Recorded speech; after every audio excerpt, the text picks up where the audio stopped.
Իրան-Իսրայել հակամարտության ֆոնին ում կողմը պետք է պահի Հայաստանը, Իրանի թե Իսրայելի։ Շատ դժվար է Հայաստանի համար, բայց ամեն դեպքում պիտի ոչ Իրանին նեղացնի, ոչ էլ Իսրայելին։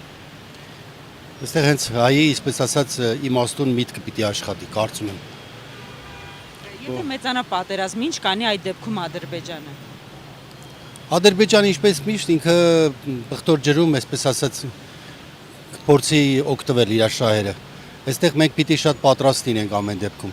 Մենք պիտի շատ իրատես լինենք ու պիտի հասկանանք, որ ամեն դեպքում զգուշանալ է պետք եւ քայլեր անելուց առաջ պետք է 1000 անգամ չափել, որ մեկ անգամ ձև, ինչպես ասում են։ Ամեն դեպքում մեզ համար դժվար շրջան է, որովհետեւ Իրանը մեզ հարևան է, համարադաշնակից երկիր է, մենք Իրանի հետ, ինչպես ասում են, եղբայրական հարաբերություններ են,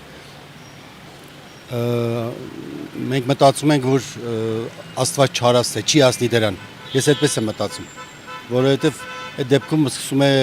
նոր պատերազմ, որտեղ Հայաստանը ամեն դեպքում չի օգտվելու, որ դեպքում էլ որ լինի, այդպես եմ մտածում, ավելի լավ է, որ չշարունակվի, չզարգանա պատերազմը, ես տենց եմ մտածում։